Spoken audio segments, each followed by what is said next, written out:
Hello, and welcome back to Beyond the Fever Swamp. There has been a coup d'etat.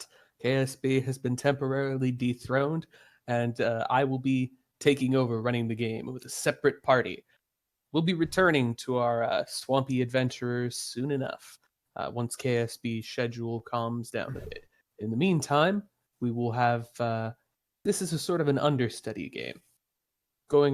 Our party for this campaign are working for a dwarven Arksmyth, a magic item creator who creates powerful magic items for a variety of buyers from around the world.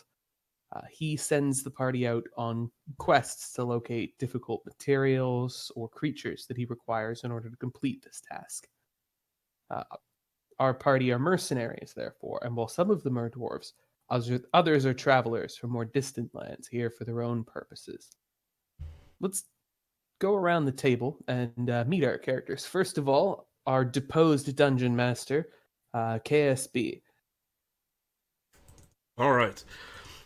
I am Ganbold, Orcish Paladin of Conquest. Although he probably would not use those terms. I am... He is from the Orcish Horselands to the south of the Fever Swamp, which are very sort of Mongol-inspired nomadic horse riders, and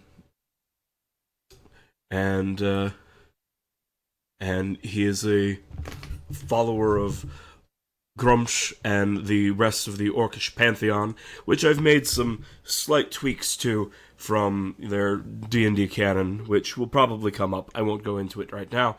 And, of course, there is Sanael, my steed, chosen for me by the gods and pulled from the herds tended by Ilnival, son of Grumsh. They have a deep red coat and a black spiraled horn. And a Very most nice. intelligent horse. I forget, did we have a picture of that horse in the end? No, I do not have a horse. I do not have a picture of that horse. All right, we'll just make your token big when you're mounted up. Okay. All right, next up on our list, we have Salabasama, who will be playing a very different character from Phil Sticker in this campaign.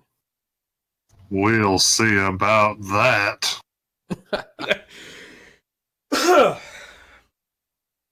However, yes, I am not a warlock.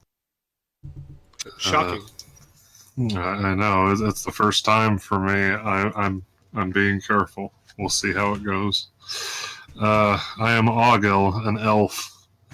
He's mostly a bard, slightly a fighter. And I suppose Ogil washed up here while continuously traveling southwest away from the Elven lands, where he doesn't want to be. All right. Next up, let's hear from Slag. Slag usually plays Bort, our irreverent, kind of drunk dwarven badass. Although his badass streak has been called into question by several undead recently. Crits happen. They do. Anyway, Steinigan Kaldizer is a dwarven noble son. He is still considered young at the age of merely 47, but he has taken up the paladin's mantle as well, though his oath is and crap, I don't remember which oath I took. Vengeance. Oath was of it Vengeance. Bloody vengeance. Vengeance, yes. He is seeking to make himself, he is actually an adopted child, and he is seeking to ensure that his family approves of him so that he can stay an adopted child and retain his nobility. Of course, a mighty dwarven paladin has little to prove, but not everyone who has nothing to prove feels that they have nothing to prove. Perhaps that will be the case with your character as well. But do we have art for them yet? I've been meaning to ask. Or should I pull in a generic dwarf adventurer token? I would recommend you pull in a generic dwarf adventurer token because my normal sources of potential tokens are rather lacking when it comes to dwarves, especially stately looking ones. All right.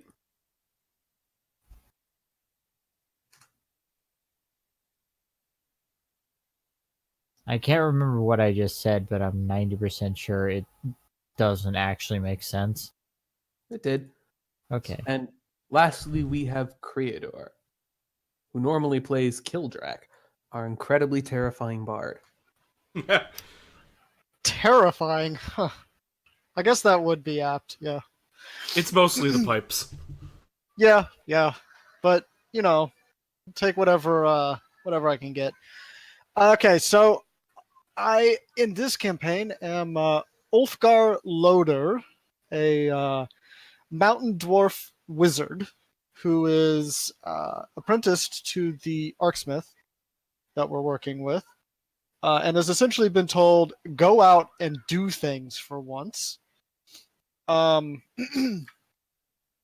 He's on the young side for a dwarf, although I have not worked out exactly what age that would be, and a little squishy for one too, but likes to make up for it with fancy spell work. He still likes to smash things with an axe.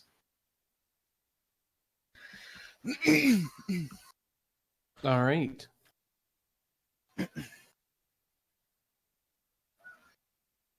Oh, and he's a war mage specific.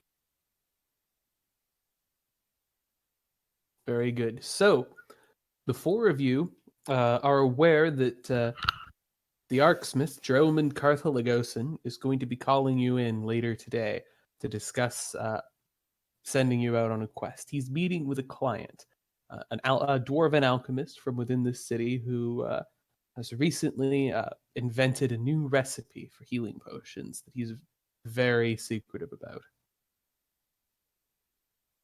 Where would you each be coming up to the meeting? The nearby tavern, Hammer Hall, which is a Smithwrights Guild Hall with private rooms for smiths and their clients and friends, as well as a public tap house for workers, travelers, and customers without appointment. Or maybe at the Pit and Pony, a local mining and prospecting supply store. Or perhaps at home, maybe you keep a residence somewhere in the smithing district.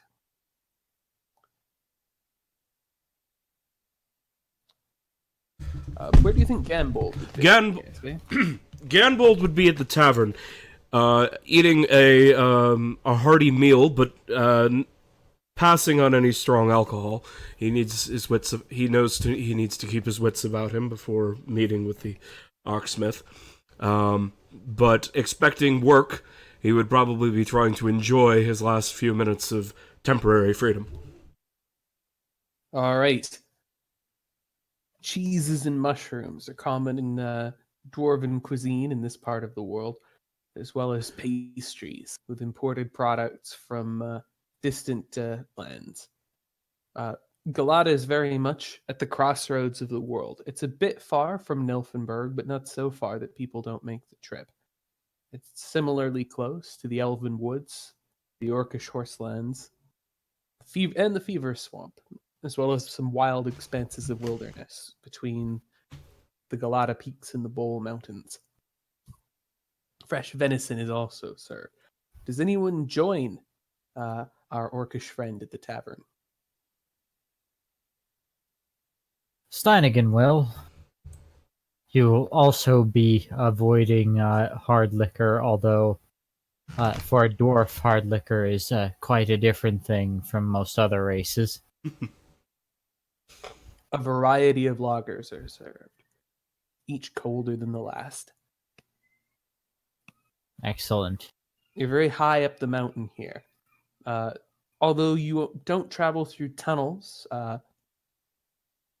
people tend to stay indoors most of the time, as the area immediately outside typically stays below freezing. Uh, Galata peaks are often snowy, and they're a great place for forge work because you can safely step away from a very hot fire and cool off quickly. Where do we suppose that Ulfgar would be while these two are drinking together and eating together at the tavern? He is in his quarters. I'm not sure if he has a house, but he's in his quarters, examining a minor artifact, minor enchanted item that his master granted him so that he could learn from it. All right, so that would be the Lantern of Revealing, most likely. An object that isn't particularly easy to test in your room, as it reveals the invisible, but is still nevertheless an interesting item for its ability to do so by consuming ordinary fuel. The transmutation of fuel into magical power is no doubt a very important function for any Arksmyth to learn. Undoubtedly. What about Ogle? Ogle takes advantage of no one being outside, and currently is outside, probably sitting on a rock, blowing on his elf flute, which the dwarves don't care for anyway. No, it's true. You could build a snowman out here and people would only look at it funny. Adding your elf song to the cold isn't going to do much. Is Ogle acclimated to the cold, or is he relying on a magic item for this? I'd say he's probably acclimated. He's spent a lot of time outside due to his previous profession as a wilderness guide, and so he's got clothes. All right.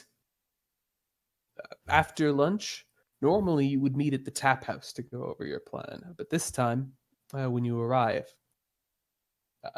your contact, the Arksmyth, Dromund Carthalagosan, looks conspiratorial, quietly grimacing, his thick beard descending from his chin. He looked around to see if anyone was watching before he said, "We'll speak in the forge. Come on."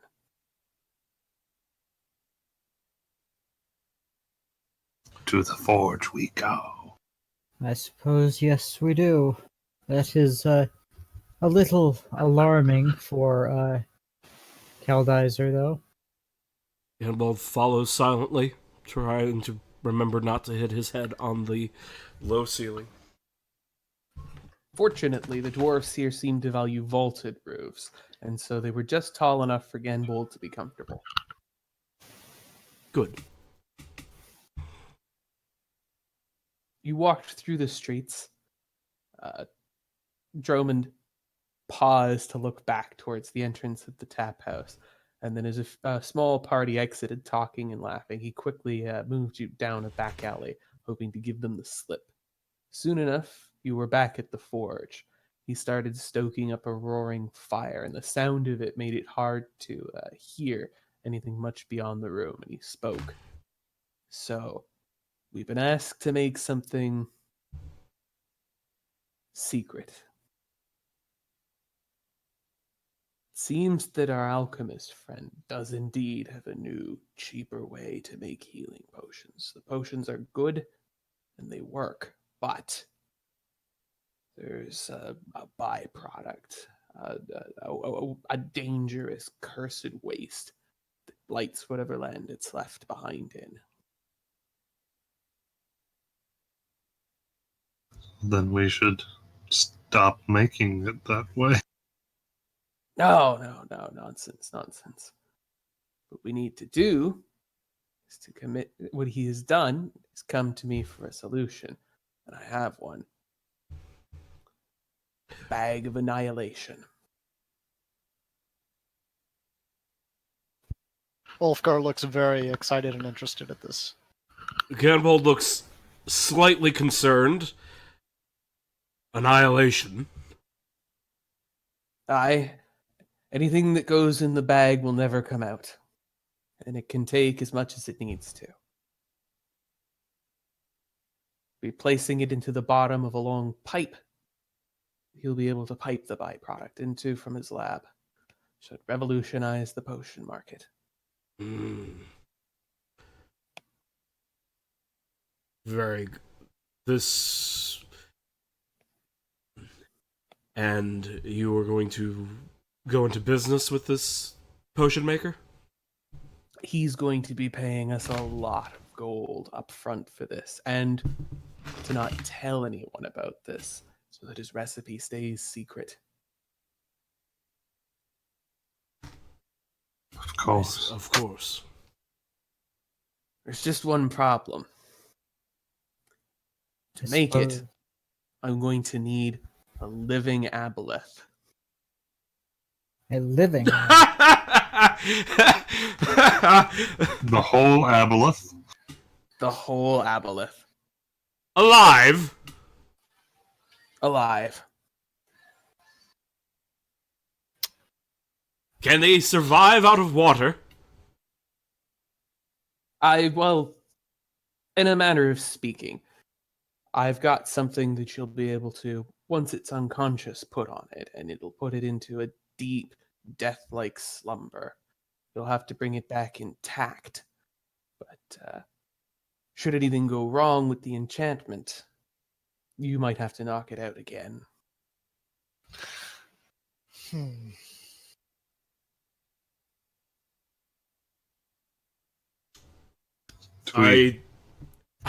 Show us this enchantment. He goes and fetches for you a large...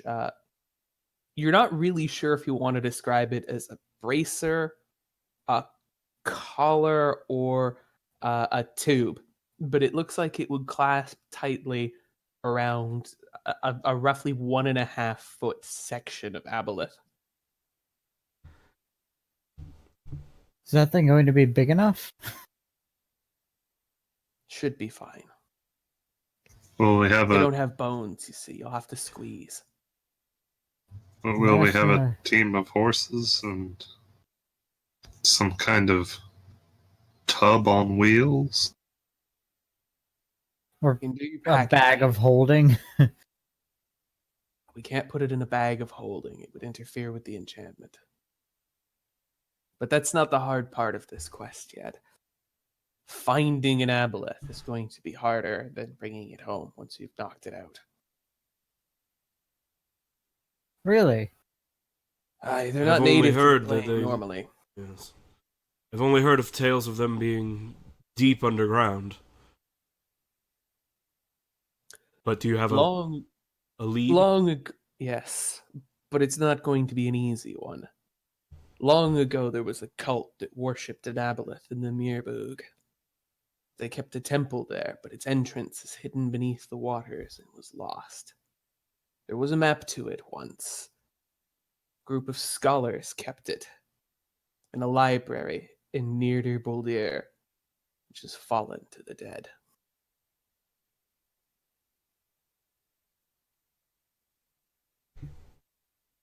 It's gonna be a raid, boys. You're gonna have to go I do not fear the dead. make Nor your do way I. through, kill as many of those necromancers as you can, and get out. Remember, they're a city unto themselves, but they don't keep a proper watch. They're a city of only nobles and the dead. You can use that to your advantage. But if you are spotted, they will come for you.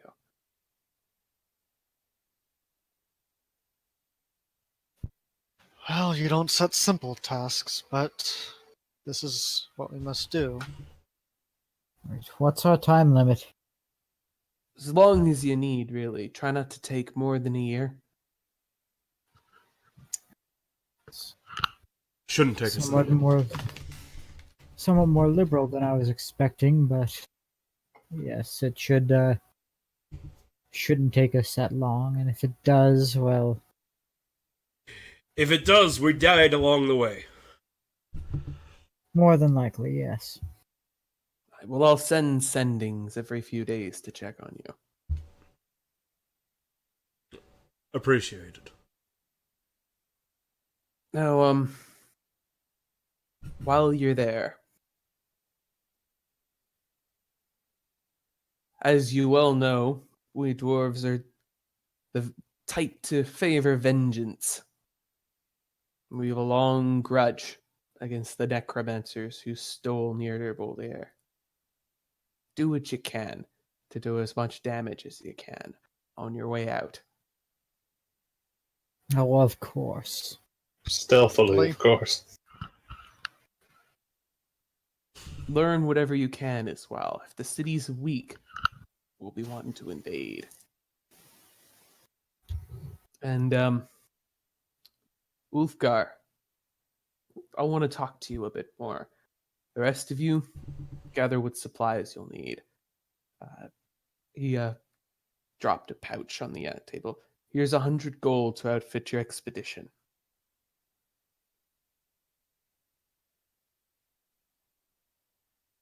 Buy what you need.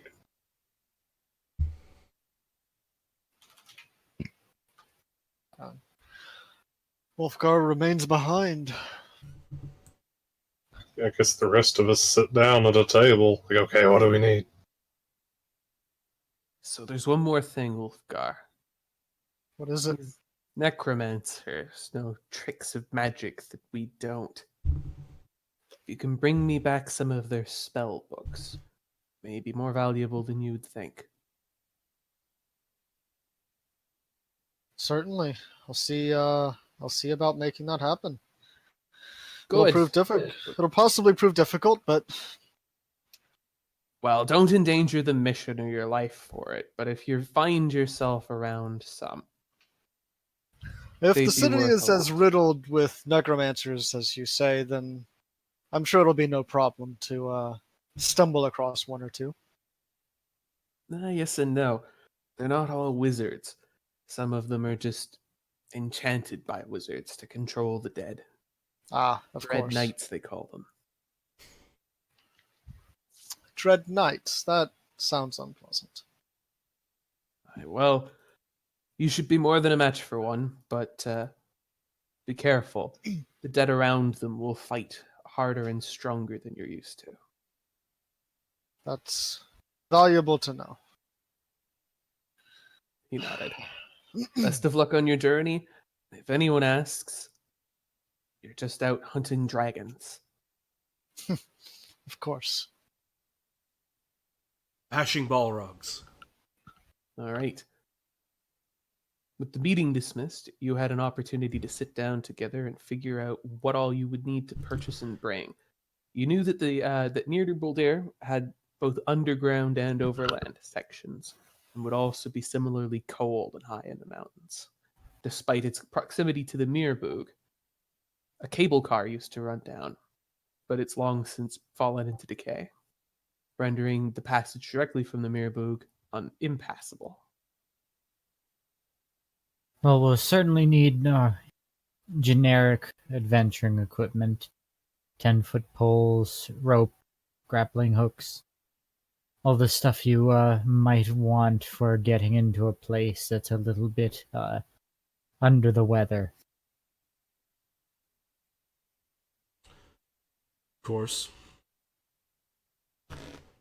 None of you, I think, know much about recent intelligence on Nirdurboldir. It might be worth trying to question some dwarves around this city from the army or the watch to see if any rumors have been going around, or to gather information in general. But of course, something like that runs the risk of tipping your hand that you're on your way there. Are Indeed. there perhaps any libraries aren't the right thing. Any written sources of information on the area? There are a lot of ancient written sources on the area from before But- its loss. But nothing more modern? Nothing more recent. It would be considered a matter of military intelligence, something that the dwarves aren't great at, and certainly aren't great at sharing. Well, Alright. what about the dwarves? Are either of you friends with anybody in the military? Possibly? I don't know. Roll circles. I would imagine that because of the work of I'm sorry, what was the Arksmith's first name? Draymond. Draymond. Because of the work of Draymond, I assumed that he would interact with the military at least on occasion, and most likely Ulfgar would have as well, even if not to great extent. If you would like to name a dwarf in the military you know and your relationship with them, and tell us a brief story about how you know them and why, you may have advantage on a gather information check. Sure. Let's see. Rurik Braunanvil. It's my father. He let's see.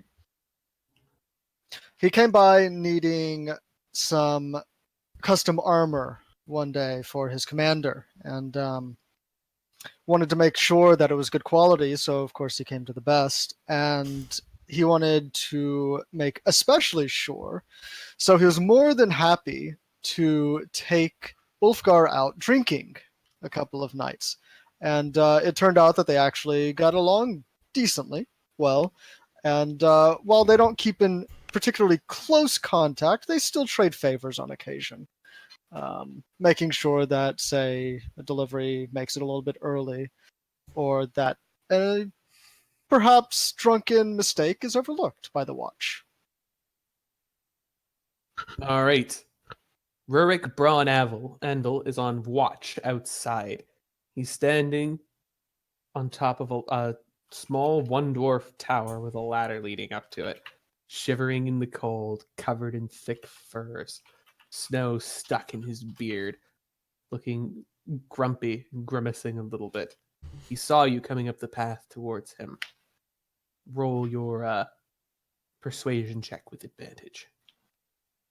Damn glad I've got advantage. Because that's a 1. All right. 12. He nods to you, looking left and right to make sure no one was watching him at his watch post. He started the slow climb down the ladder. I don't suppose you've brought me something warm to drink. Why would I come out here without a bit of warm ale for you? He'll take a proffered flask and hold it in both hands, warming his icy fingers before taking a long swig. That's good. So, it's cruel that they send you out here without anything of the sort. Can't have drunken watchmen, not on paper. I suppose so. I suppose so. I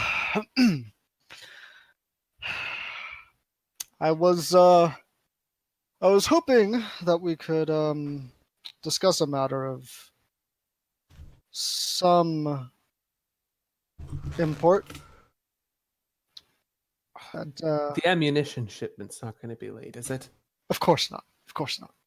It's good. I spoke to him just the other night. No, it's totally fine. In fact, I will make sure to stop in on my way out, on my way back, and make sure that it's maybe a day early if we can manage. Good. So, what can I do for you? Well, I can't go into the whys, but we would very much appreciate if perhaps there was some minor documentation about the I'm sorry, I forget the pronunciation of the place. Near de Boulder. Near de Boulder region were to perhaps find its way back along the same path as the ammo shipment. It sounds You're like not- near the boulder, but said wrong. Of course. You're not planning to do business with those ready Never. necromancers. Never. No. The opposite, if anything. Anti-business. Oh, you have business with those ready Yes. necromancers, he nodded. Yes. That Well, kind. See what we can find. But, something like that, it being missing, there could be trouble. You'll want to bring me back some signet ring. You bring me back 5 signet rings from Dread Knights. Maybe 3. Even 3 will do. Then I think that I'll be able to get you information again. If you catch my meaning. Of course. We'll see that we manage that. It should be manageable. Damnable necromancers stealing our homeland. It's not right. It's not, Building their and city-state on the backs of our dead. There's no respect. it's awful and terrible, and I have hope that in some reasonable time we'll be able to pay them back for that. Aye, we'll pay them back in full. The hells won't be able to keep them safe from our hammers once we've killed them. Have a good night. You as well. And keep the flask. I know it's not enough to get you drunk, but Wouldn't want it to be. There's giants in the peaks. Of course. Be on the lookout. Hard to miss, though.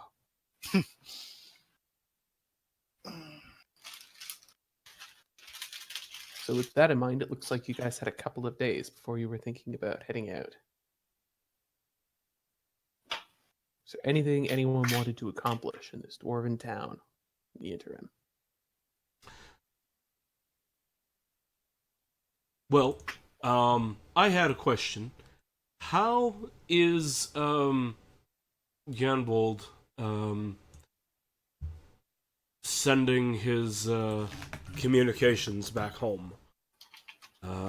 Is there do the dwarves operate anything like a mail system, or is it just he waits until he sees another orc and then says, "Hey, take these letters to Warlord so and so"?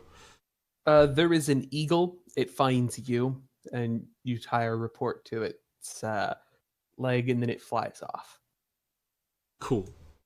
It belongs to a druid who travels with your warlord.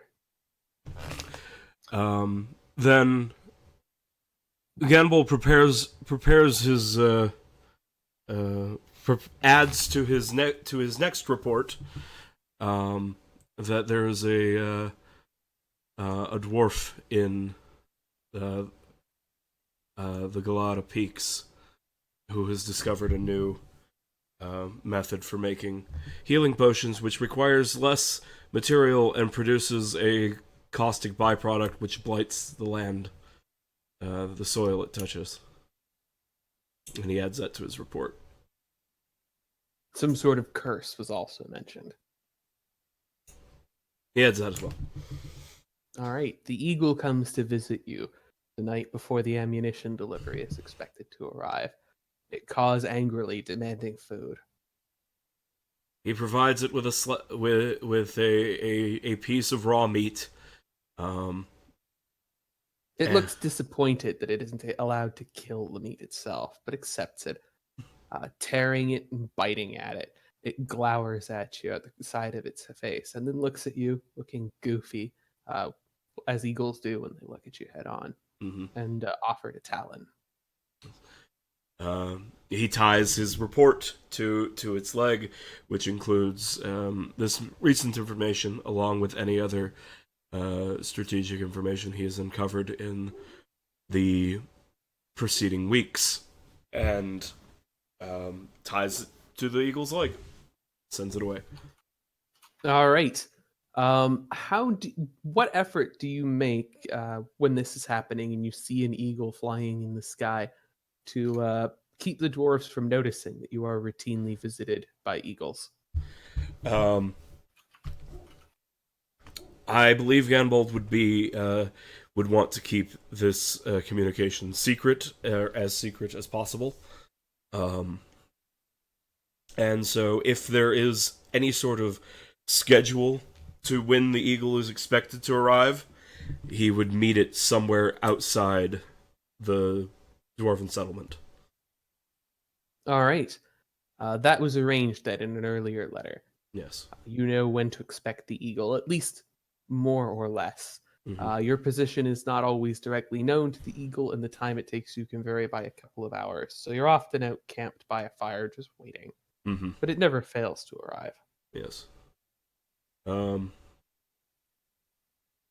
He might have included in that report that he would soon be traveling to near to Boulder and the Meyerboog, on a task for the Arksmyth, and that he would report any noteworthy things there as well in his next report. All right. You're confident that the warlord will find this information interesting. Yes. Of course, strange and powerful relics being built in the Galata Peaks is not news to the Orcish warlords. It's long been what the city has been known for, but specific information is still valuable in that sense. Also, I figured something like, hey, cheaper healing potions is something that a warlord might want to know about. Yes, if only to arrange a purchase. Yes.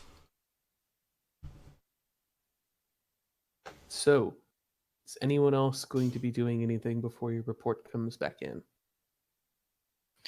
I mean, I'm gonna go and make sure that I can't. Garenbold knows that we should rush the ammo shipment a little bit if we can. All right, Dromond Carthalagosin assigned 2 more apprentices to sharpening arrows.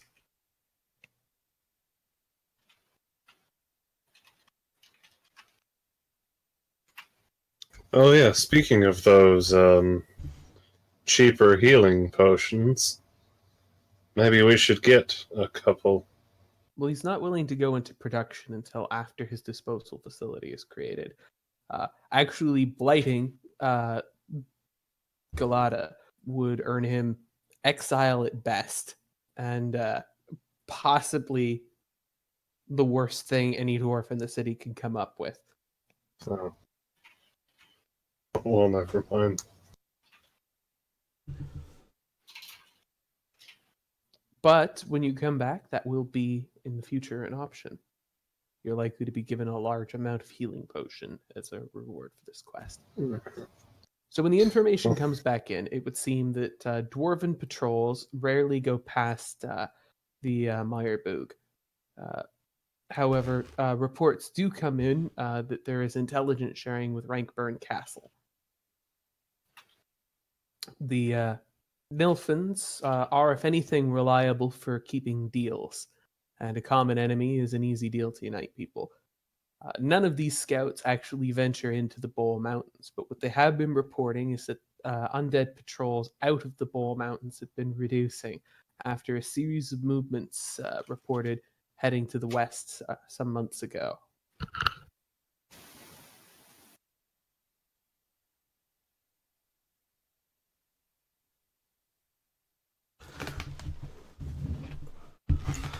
So what route do we intend to take to the dwarven home? Wait a minute, repeat that. Who was going west? Groups of necromancers and undead seem to be heading west by southwest towards the village of Clink. Or the Filsticker swamp. Oh no! These movements were reported before the appearance of the Filsticker swamp. Many wonder if the two are related, and if the necromancers haven't become responsible for this swamp. Probably.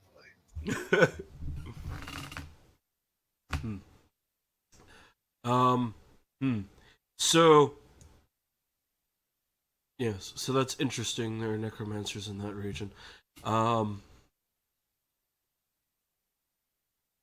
So, here are some of my thoughts.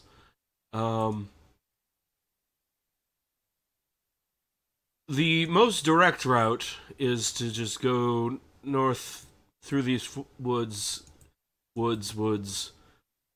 and then bogs, and then go straight there.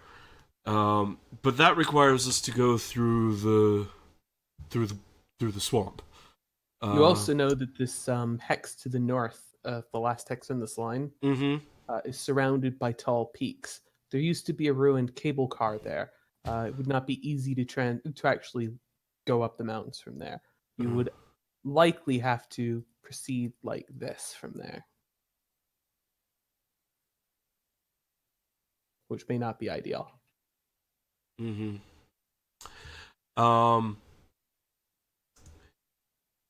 Alternatively, if we were to try from this direction, we have quite a lot of mountains to cross. Same from this direction. A very circuitous route would have us going through the forests to resting at Rankburn Castle, and then crossing the mountains and entering Boulder from the north. That would be a much longer path in terms of number of hexes, but would have fewer mountain and swamp, and we would get to avoid the swamp.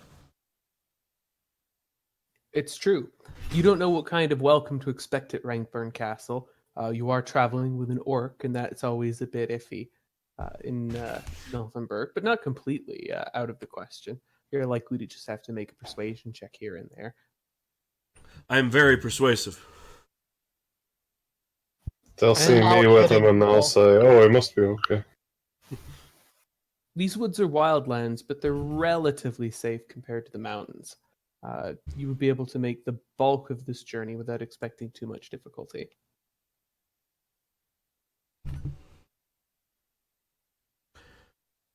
This would be the route I would suggest, but I'm open to other opinions. That seems Oh. like to be the safer option. Although, be distressing slightly to be out of the mountains for so long. There is one option even safer, but it's also stupidly long. And that would be we head just through these woods, cross the Goblin Lands, go to Clink, and then take Imperial roads around to Rankburn Castle. But Okay. That's true. The trip through the Goblin pits to the village of Clink would enable you to travel through the Empire. It would be costly, but there would be inns along the way, and it would actually be a fairly pleasant journey, all Yes. things considered, to Rankburn Castle. it would be fairly pleasant, but costly for staying at inns, and long in terms of time for our characters.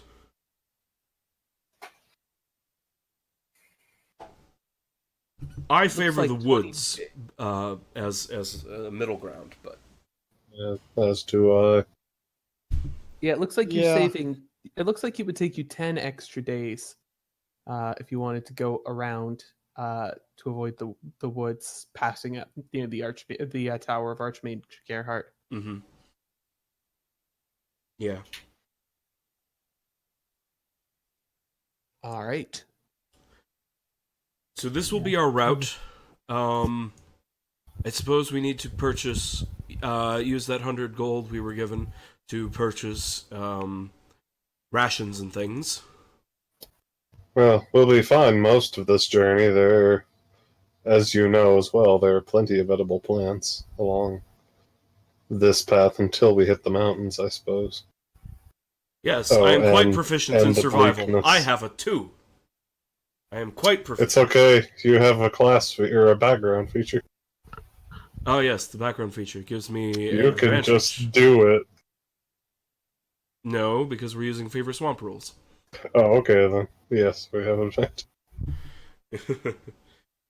You have advantage and doubled results from the roll. Or no, it's re-rolling ones. Something like that.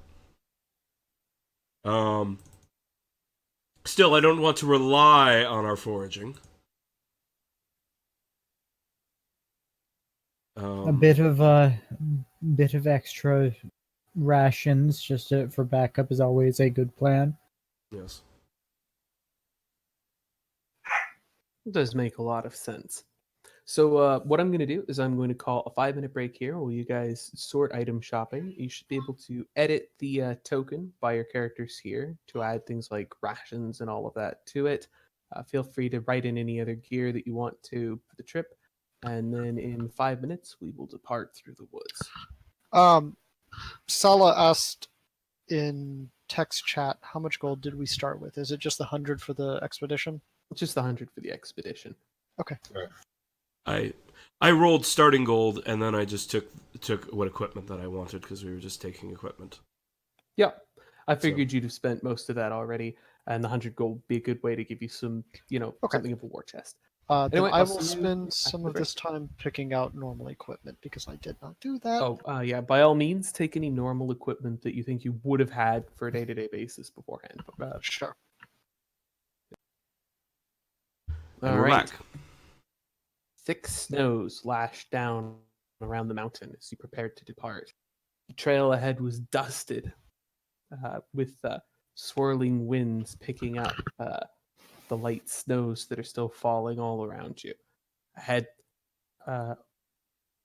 thick clouds fill the valley, and you can see the snow make way for rain, battering the woods for miles. The distant peak, a few days' journey to the north, you can see that snow is still falling.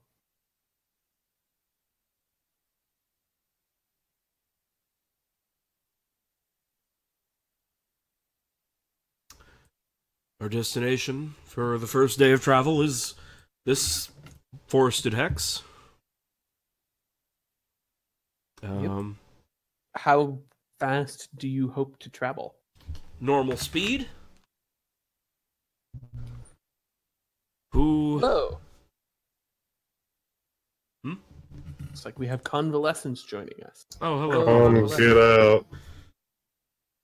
Wait, no, I have to leave? No, we were recording. What are you doing? Say hello to the internet and all of your fam. Oh, hello.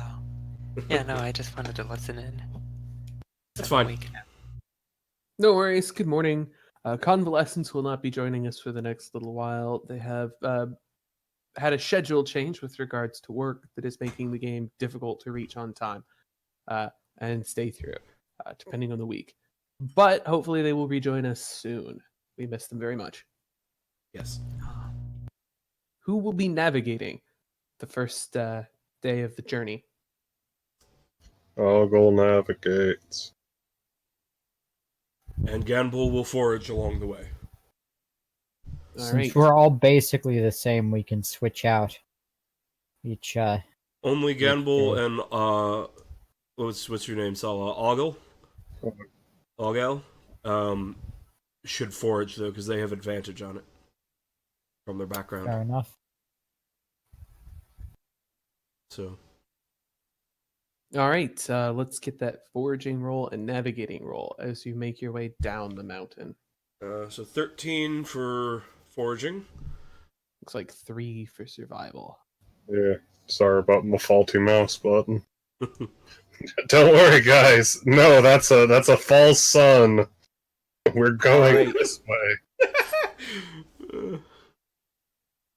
So you travel for a while, heading down and down, and you wind through some passages, and I think the ground should be over here.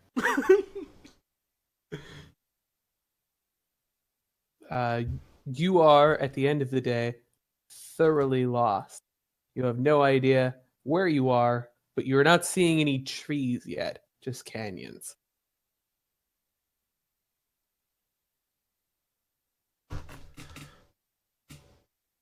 Fortunately, I found some of a cask of plump helmets over here. In this crevice, they must have floated down from the mountain, from the dwarf mountains. Enough to feed us for a day. Yep. How The snow fortunate. here is still pretty heavy, but you are seeing signs of trails moving through it. A goat seems to be sheltering beneath a rocky outcropping. It makes a quick meal, refills some of your rations, although you haven't the means to save much of the meat, but what you eat tonight. I'm assuming if I roll more than our number. Actually, I don't need to roll because my minimum is 4. So, No, that makes sense. yeah. So, and I'm assuming that since none of us are like cooks or have anything for preserving, just anything extra is lost. Or represents us eating particularly well. All right. Now stand by. Oh, wait, no. I'm sorry. I rolled with the wrong stat. My wisdom is terrible. Yeah. Sorry. I forgot. Forgot which stat I was rolling with. Yes, it's a d6 minus 1, isn't it? No. Yes. Good. You find a goat, and then you kill it, and then you, Hold on, I get you to try to cook reroll the ones meat. from my background. Oh, This goat is empty. this goat is full. All right. It's full of chicken. So, as the night wears on and snow is still coming down heavily, you do at least manage to find somewhere to set your tents up under a rock so they won't be crushed beneath the spreading snow. How do you hope to proceed from here?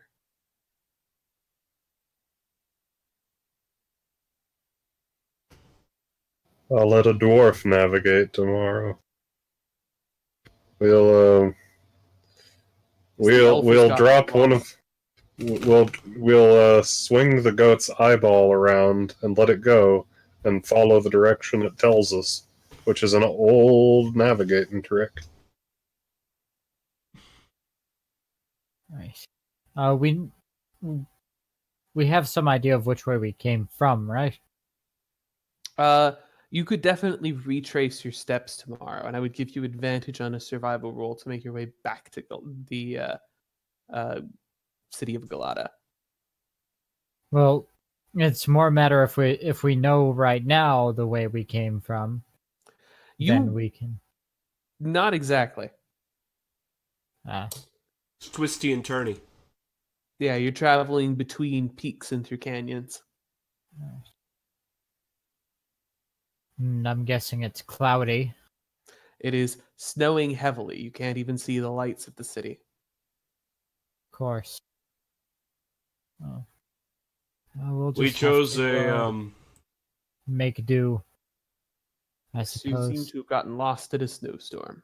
perhaps we camp till sun. Can't always see the sun sounds like a reasonable plan given our current situation. Should not have embarked on auspicious day. All right. Yeah. Does the bard make up for his failure by telling stories at the campfire? Oh, right, that is Or a do you stick with your superpower. elven flute? Yeah, it's flute plays a snowstorm melody. It complements the snowstorm and makes it seem more snowstormy. Probably actually a bad idea, but it's the most artistically appropriate. All right. It feels colder than you would have thought. The music sends a chill through you. You're sure that this is something elves would appreciate. In the morning, though, the snow seems to have passed. Much of the terrain around the mountains here is going to be difficult. You can attempt perception checks to see if you can spot where you are in relation to the city, but they will still be quite difficult.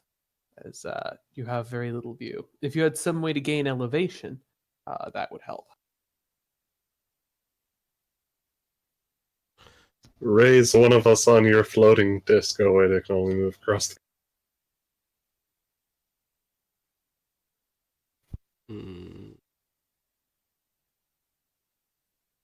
And I do not have levitate. Does anyone have a bow?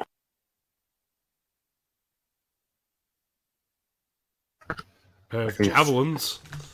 I can hurl this immovable rod up into the air, and then you can hit the button with a javelin, and then we can throw my grappling hook onto it and climb up there. That's a stupid plan. Oh, so you can't hit it? You want me to hit a small button on your immovable rod while it's twirling through the air? That does seem like a foolish plan. I'm good, but I'm not. You would need Grumsh himself to make that throw. But he has no depth perception. He sees all.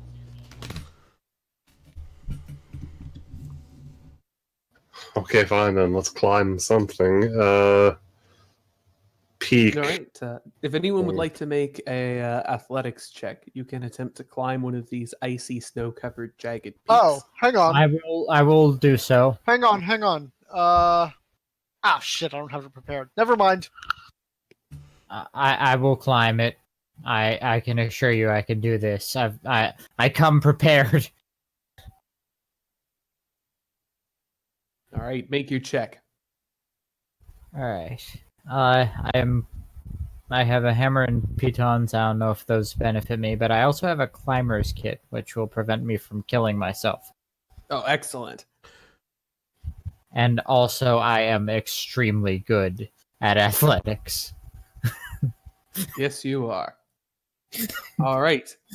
Bort climbs and climbs. Wrong character. Or not Bort. It's because you got your name Bort on that. You haven't Yes. changed your name yet. That is a problem. Steinigan climbs. Plus 11! Yes. In the distance, he can see the city. He may make a DC 5 survival or DC 10 perception check to know what direction it's in. Right. I think I will be much better off using my survival for that, even though they're the exact same. Critical. Excellent. You've managed to go in completely the wrong direction, having taken a turn off for people heading south towards the Horselands. Dear Lord. I thought you were a paladin. How do you have expertise? Very carefully. Ah. I think I was specifically allowed to by our beneficious GM. Because I remember Questions intensify, but I won't bog down the game. It's not important. Yeah, Thanks. we'll go over it later. Yes. I seem to recall it being a feat thing, but we'll talk about it. Okay, cool. Yes, it was a feat thing. Cool. Okay. So, yes, from here you have obviously got two real choices. You could either go through the city, which would be the fastest and most logical route, but would involve the dwarves at the front gate realizing that you turned the wrong way when you left the city. Alternatively, you could take an extra day to go around. We need to come up with an excuse for why we went this way. Right. Our navigator was an elf. That's our excuse. We were hunting this goat. He rattles the empty goat shell. We finally tracked the bastard down. Steinigan, you lead this time. We'll go back through town. Right. Steinigan leads the way. All right. Make your navigation check. That was significantly worse. Okay. Can I have advantage because I literally know exactly which way we're supposed to be going? He I already was said about we to would. say just Okay, that. good. All right. I'm disappointed. You arrive back at the gate, and the guards look at one another and look at you, and they say, "You get lost, friend." Never we trust got an elf. the bastard. He shakes the empty coat. Never take I- directions from an elf.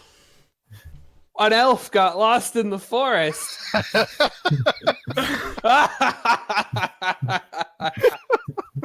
No, it was mountains. It was mountains. So, it took you most of the day to get back. The sun is beginning to set. You could, of course, set up your tents here at the city gates, or you could walk back in and go to your rooms, thus informing Drome and Carthalagosan that you got lost. I vote for that just so that I can see him insult the elf. I mean, he will also insult us because we trusted an elf, but it'll be worth it. Yeah, exactly. All right. It'll also be an opportunity for us to buy the hooks and pulleys and things that we forgot to buy the first time. All right, Ogle. I assumed about- that you bought... I wasn't keeping track of the money. I thought you guys bought them. Okay. All right, Well, Ogle. let's do it this time. It's 4 a.m, and you can still hear them laughing from the tavern below. Holding a pillow over your head, you manage to get back to sleep. And in the morning, I you're all don't ready sleep. to head out again. Ogle seems pretty cheerful today.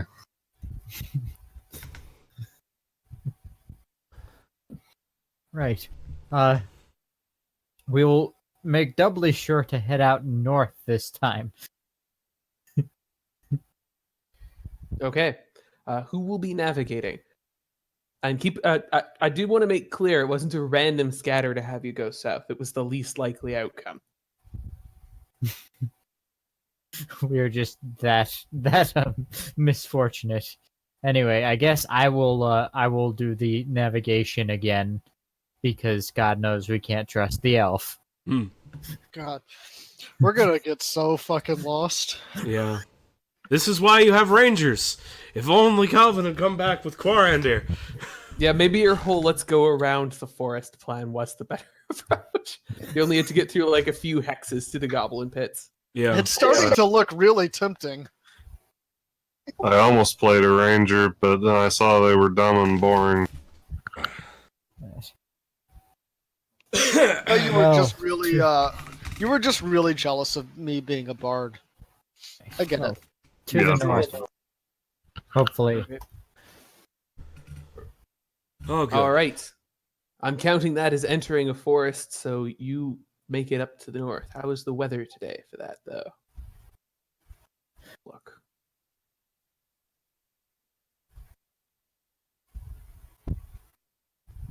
The weather continues to be The god snow awful. returns.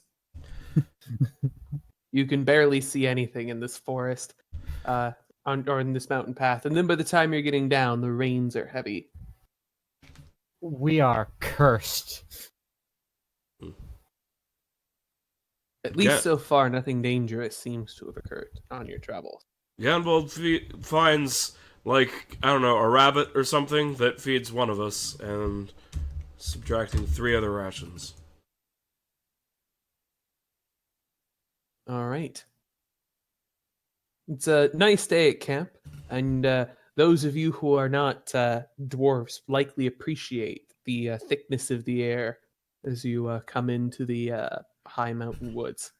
You're still descending now on the next day, but the weather is cleared up again despite the mud. Let's get another survival roll. Wait. This is our one chance to bail. Do we go the Clink route instead? Do we take the coward's way? It's probably for the best. with our luck so far, I mean, I'm just saying Yeah. that, like, yeah, probably. I think it's probably for the best. Yeah. I mean, none of us are good at survival. Is my point? Is that, and even though it's easier to navigate this forest than it is the fever swamp. I mean, two of us presumably have barely left the mountains. We've still only So- got like we need, if the DC is 10, we need to roll an 8. So, or higher. So Yeah. I'm That's a forgoing 40% by chance way of us Clink now. screwing up. yes, and But being lost. the most likely outcome is you making progress in the right general direction anyway. Also true. Also, though, I'm realizing that we maybe shouldn't have counted on foraging for as much as we were, because I You have kind of minus. suck at it. Yeah, I suck at it. Because I got the -1 to the results roll.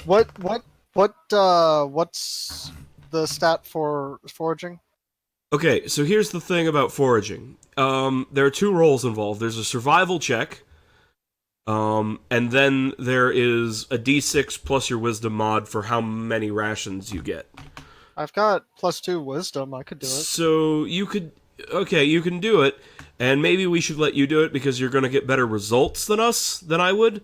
But me and Augel have advantage on the initial survival roll. Oh, okay. But I guess if that advantage isn't worth much, if Wait, my Ogle, average roll is still going to cost us. Ogle, what's your wisdom then, Sala? 9. Oh, And okay. mine's also a 9. Okay. We're proficient, and we're outlanders, so we have, We could try that way, I guess, if you want. All right, let's have the outlanders step back and let the dwarfs lead us through the woods. Obviously. This makes perfect sense. All right, so you're making your way to the goblin pits. No, now that we're in the woods, I can navigate. I'm confident now. That terrifies me. I no longer trust you. Just Okay, sit down and wait. let I think us we find need. the I way. think we need to put it to a vote. Do we go the clink way or the forest way? Forest. All in favor of the forest, say aye. Uh, Aye. All in favor of the clink way, say aye. I. Aye. Well, crap. Is that a tie? That's a a tie. tie. That's a tie, but I half voted for both. So we're going the clink way. I was gonna say roll a d2, but whatever. Okay. We'll go the clink way. We've got gold. We've got gold to spend All for right, that inns. is a felony, but all right, What's a felony? you voted twice. Oh, no, that's fine. It's fine. The Democrats do it all the time. I think you'll find it's the Republicans, but Let's not get into that, huh? Let's not offend our audience. All of the audience, yeah. in either Yes, direction. all of my dad.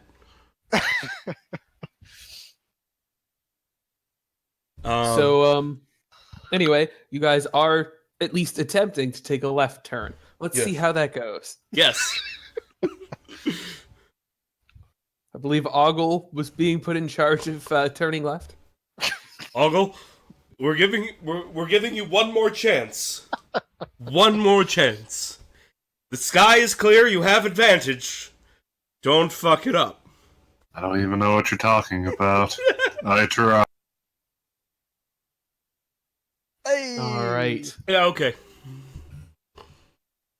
Oh, and I don't think so, right? Should be nope, just 'cause around you don't this have tree. because you don't have advantage. So. It's a d10. It's a d. It's a DC. Oh, sorry, 10. it's a DC 10. Yeah. Yeah. Okay. Okay. No food.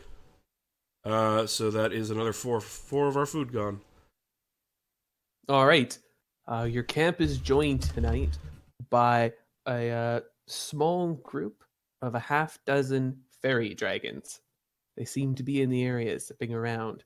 They seem friendly enough and don't ask for any food, but they do ask you all sorts of questions about who you are, where you're going, and why. Can I roll Arcana just to make sure they're not gonna like go and sell this information or some bullshit like that? How Go about right I ahead and just make an Arcana check. How about I distract them with a entertaining tune instead? Make a perform check. Okay. I'm curious how Wow. how Sanael reacts to the fairy dragons being a fey horse. Sunail seems to think they're good eating, but holds his tongue. As to the His fairy wicked, dragons, spiked Kildrak tongue. knows that they're pretty carefree. It's very likely that if anyone asked them specifically about this, that they would tell them. They're not known for keeping secrets, but they're also not known for being hostile to travelers. They're really just people you meet deep in the woods. Okay. They seem to completely forget their line of questioning and focus on the performance, asking all sorts of questions about the performance and talking over it, sometimes obnoxiously. Perfect. Yeah, he sings him a tune about a boat tipping over. What's a boat? It's like a turtle shell, but it's not alive, and there's no turtle in it, and it's upside down, and it's in the water, and people are in it. What's a turtle? It's like a person, but very small, and it has a hard boat on its back.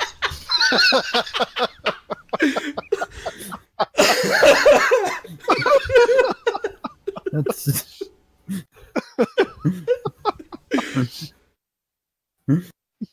that is possibly the worst description I've ever heard of a thing. Well, They it begin is to solid. speculate about what a boat could be. And then they ask is this a boat, and flap their wings. Potentially. Oh. Yeah. It's cool when they turn over, but sometimes it is bad. Yes, sometimes. And then he refuses to finish that sentence and continues his performance. Sometimes what? Sometimes what?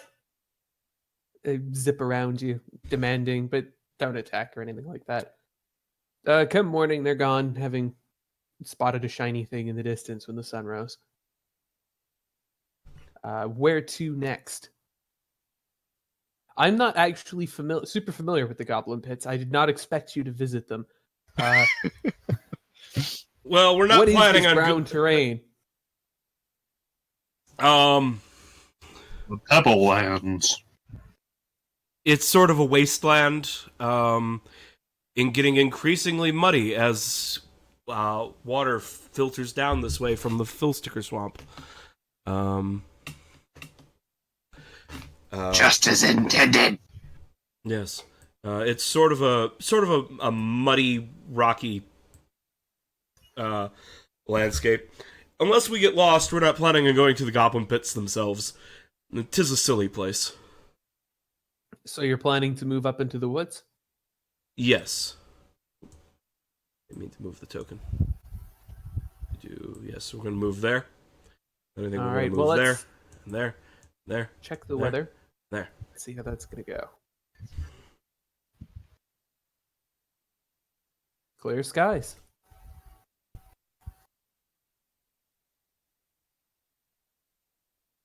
All right. So who's navigating? I'm really feeling it. Here, I'll take care of this.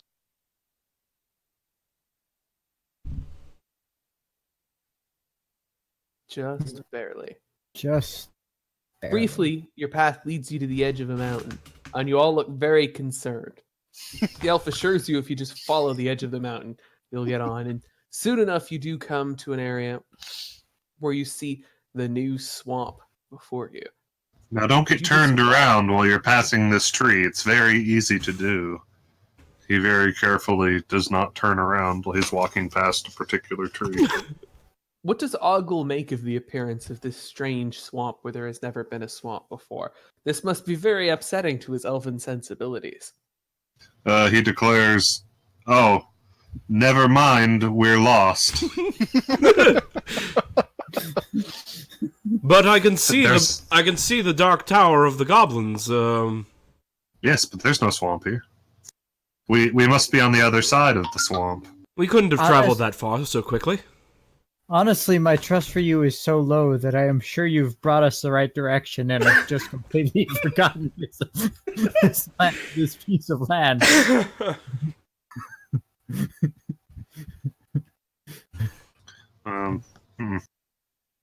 Maybe it's the necromancers.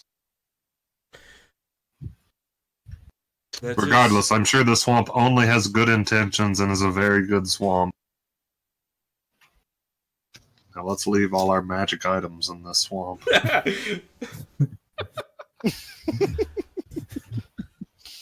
Let us not, and instead continue onward.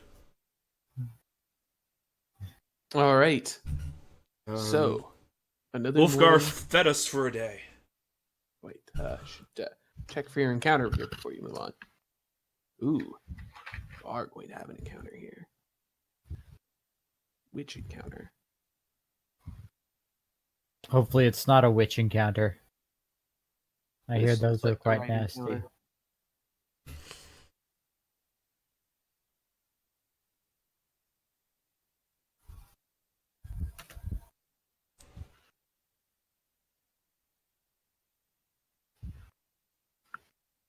Traveling along the mountainside, you hear a strange roar from a creature that had come to investigate the appearance of the swamp. Uh-oh. Hmm. Its 3 heads look down at the small group of traveling dwarves, mules, orcs, and elf, and decide that this would be dinner. No. This is not dinner. It's fine. Don't worry about it. I'm sorry, Retromach is opening the turn order thing, so we know by metagame knowledge it's not gonna work. Well, yeah, the bard should have been saying it, not me. True. I can't select my token. Woo! Natural 1. Perfect. Is that so? Let me double check that for you, Sala. You should be able to control it. I have no idea how I have a -1 initiative bonus, Oh, I'm but just- I do. Do you have a -1 dexterity? Yes, I do. Then that's why. Yeah, you're right. Never mind. I just was on the ruler thing. I don't I remember hate how when I roll do that. 20 works. All right, Ogle. Oh god. Wow, we are all just super unaware. So is it, though. Yeah, it seems to be even more unaware, so that's good. I mean, thankfully, yeah, I was including it in that statement. Oh, yes. Oh.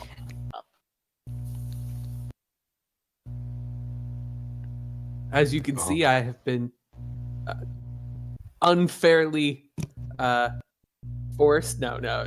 I have decided to attempt to use hex maps. Hopefully it works out. I do really like this one. It looks nice.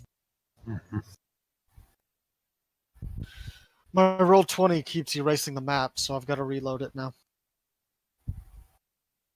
Well, that's not good. Nope. My internet is being particularly uncooperative tonight. All right. Well, let's take a 5-minute break while that happens. We'll be right back. Okay. All right. Welcome back. Technical problems resolved. Let's move on. So, Ulfgar, why don't you make an Arcana check to see what you know about this curious 3-headed beast? An amount. right. You know that the necromancers of Nearder Boulder long ago were a part of a mage order that experimented and the creation of other kinds of monsters before settling on the undead as the most strategically effective form of magical conquest. These creatures are one of their creations. By far the most dangerous portion of it is the dragon head, which is capable of breathing a 15-foot cone of fire. Its scaly hide is perhaps no more difficult to penetrate than ringmail. It is a savage attacker, however, with each of the heads operating independently in battle.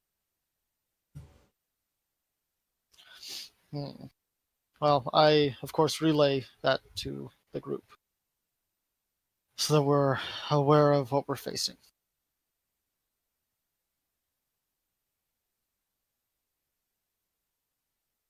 All right, Ogle, it looks like you're up first.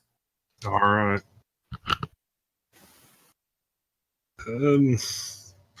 Ogle says some, let's see. Just a second. All right. Ogle says some stirring words to Gambold. I believe in you, pal. And then he casts heroism on himself.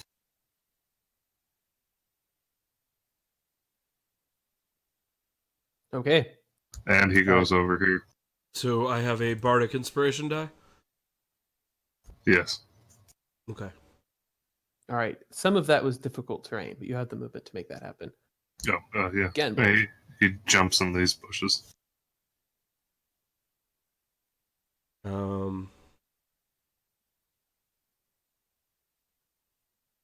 Okay. So, Gamble, is riding on his mount. Did you want to expand my mini to be large in some way to represent that, or?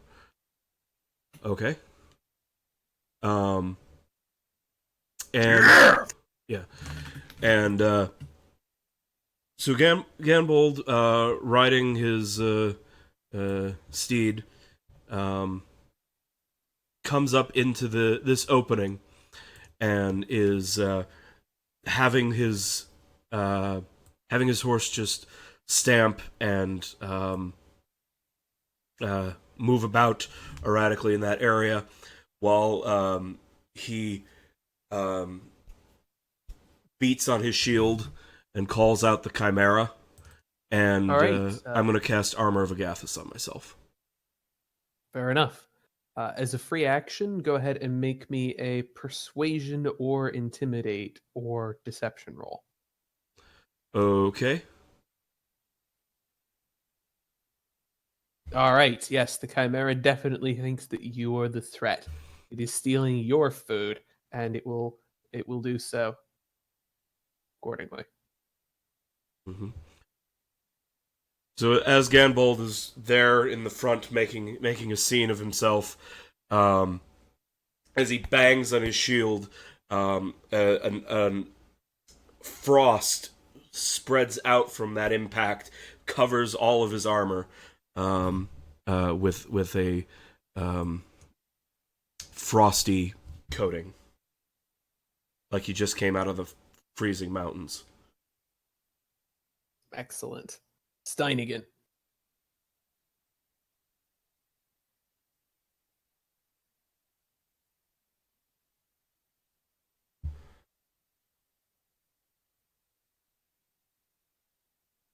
Steinigan? I You got suppose that it would Steinigan. help if I was wise enough to turn my mic on. Right. Where is this chimera? It is over there. Caldizer will cast Bless, except all of you are too spread out to actually make it effective. I think needs to be within 30 feet of each other. I think, or is it just 30 feet of the spell? think the spell has a. They have to be within 30 feet of you. Yep, so let's put a 30-foot aura on you for the bless in yellow. And you can move to a place where there are 2 targets you would like to bless in that Yeah, yellow so- aura. Actually, I can bless 3 targets. So, So if I you go could move here, up first and then cast the spell. I will go here and I will cast bless on my 3 fellows. What about the mule? The mule is not planning on fighting, I don't think. But whenever you bless up to 3 creatures of your choice within range, whenever a target makes an attack roll or a saving throw before the spell ends, the target can roll a d4 and add the number rolled to the attack roll or saving throw. And it is up to 1 minute. It is a concentration spell.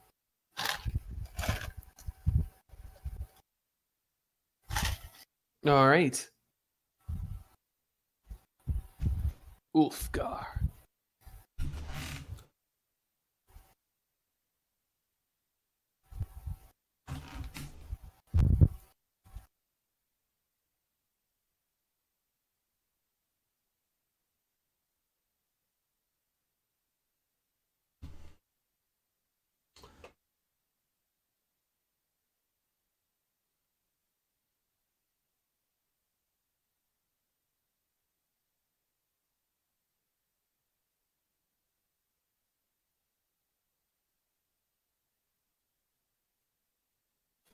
My mic off. Sorry. I thought that might be The- the case, but you weren't muted in Discord, so I didn't say anything. Yeah, my new headset. I just flipped the mic up, Mm. so it's easier to do that. Okay. Anyways, so when it breathes fire, that's a cone effect normally. Yep, it will be a 15-foot cone. So, for example, it could breathe fire into this hex, this hex, this hex, this hex, this. So it would look like that, more or less. Okay.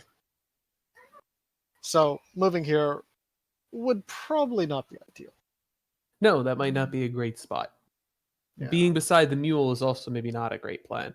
And I remember the rocks and bushes are difficult terrain. Right. We also don't want to let it steal our mule, though. Yeah, the fire department's already heard about this chimera. Indeed. So okay, so Fire station's The- just down the road from my apartment. this part here is difficult terrain. Yes. That part is actual cliffside. You need to Oh. come through Hmm. this hex and go up this way. Okay. He's gonna go after Gambol. Shit. Don't want to get us. What's Of course, you Ganbol's could aura? double move. Ganbold's aura is his Paladin aura. Paladin aura. If you're within that aura, you get his charisma modifier as a bonus to all saving throws. Steinigan has a matching aura. That Hmm. the auras aren't sized correctly. It doesn't look like. Do with you the think it's token, they're different because size, but- it's because my token is currently large? So it's going 10 feet from the edge of the token. So I will change mine to 5 feet and see if that makes it look right. If I make your token a little bigger, there we go. Yeah, okay. That's about right. Okay. Let's see. One of these I think is a. What's actually what I can do? No, that doesn't go. Damn it! I guess the only sane thing is to do a double move. So give me 50 feet to move. You're a wizard, right? You could. Oh wait, you've only got 25 movement. Yeah. Oh, I mean, if you. Yeah, okay. So I could probably move here, Mhm. even with the difficult terrain. And if he does breathe fire on you, you'll have a bonus from signing it. And I've got my own bonus too. Mm-hmm. Yeah, looks like you could make that happen. They have 30 feet of movement. Yeah, I just didn't want to do a double move. I wanted to do something else.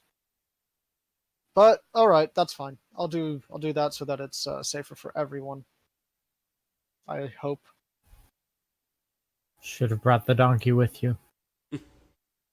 Probably not, actually, but Yeah. all right. Also, the Chimera will fly towards Ganbold. It will breathe fire as it approaches.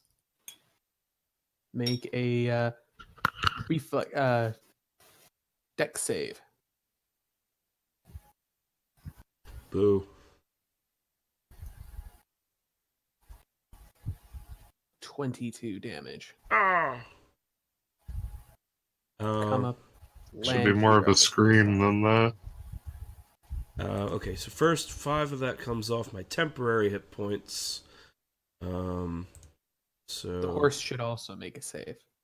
right. Oh no, I don't have horse stats prepared. I'm a bad player. All right, the horse can be invincible for this week.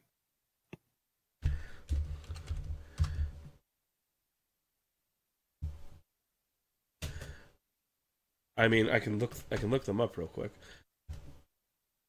I'll just roll a d20. If it fails, Horse is gone. no, probably not. It's like a. Made of wood.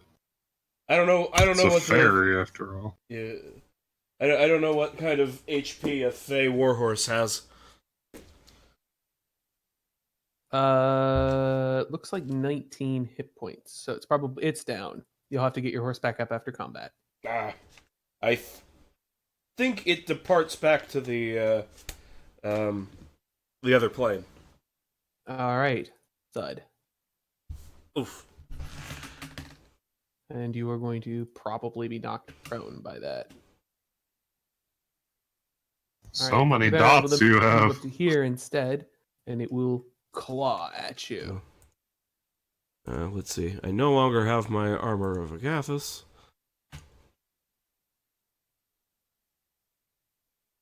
It has advantage because I'm prone now. Right, a 24 does hit. Yes. Okay. There's nothing I can do about that. 12 damage. And then it will try to give Ulfgar the horns. It has quite a few bloody actions. Yeah, it is CR6. It is the most difficult forest encounter on my list. which of these is at me? The 6 damage from the 23 to hit. The 23 to hit? Yes. Well, the thing is, I'm gonna use my reaction to cast shield. Does that bring your armor class above 23? Yeah, I got an AC of 19. That's +5. Oh, nice. Yeah, Oh I yeah, just had don't to- have forgotten about inspiration. I just had to look it up. I haven't make forgotten. sure. I just can't use it defensively. Well, I guess I could All have used right. it on saving throw. Ogle. Which might have made a difference, but Okay. Ogil. Okay, wait. What is? That horse is going to What go is down flag? a lot. I would get used to it. yeah. What's Stunning and Zora giving me at the moment? A bonus This to is- saves. This is why I wanted Oh, to take okay. the mountain combatant feat, but no. Okay. No. Ogle just springs. Ogle springs forth from the foliage he's on. I guess he springs all the way over here to Okay. still be benefiting from somebody's aura. Mm-hmm. And he begins trying to stab this chimera. Get away from him! Okay, natural 20 hits. Oh, that's good. Wow, it's a very extreme roll there. So it's like 15 damage.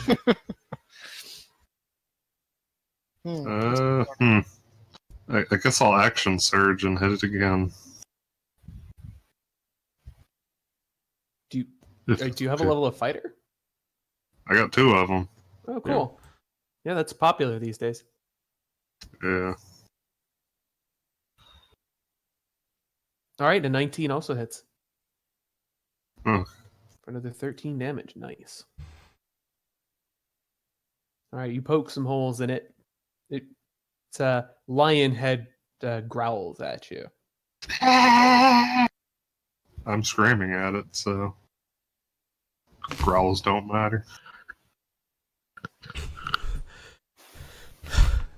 All right. As Ganbold stands up, he leaves his lance on the ground where it lay, and he pulls out his warhammer. And in Orcish, he makes a grunting demand of Grumsh as he casts Wrathful Smite before, as a bonus action, before he steps here and delivers an attack on the Chimera. All right. With his warhammer. 15 hits. 15 hits. So that is 12 bludgeoning damage, and then a d6 4 psychic damage. And it needs to make a wisdom save. All right. Oh, a wisdom check. No, it's a saving throw first. That's right. Wisdom saving throw. It fails. All right. It is frightened of Ganbold. All right. And now I make my extra attack.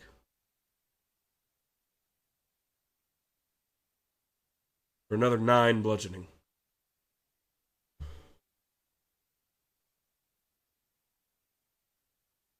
Steinigan. Right. And here and hit it! Steinigan is going to get in there and hit. So, though this is a different character from Bort, he is using a rather familiar weapon. You're using them all again? Yes. It is so nice to have a 2d6 weapon that isn't the great sword. Mm-hmm. And, okay. 23 hits? Yep. Right, and he is going to use Divine Smite, which he used a first level spell and gives 2d8 extra damage, extra radiant damage. So that's 12 plus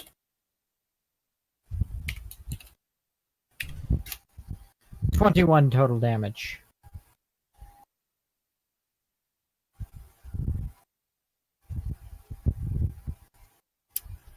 Right, and he's going to attack again because extra attack.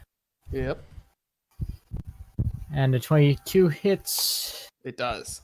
And 15 more bludgeoning damage.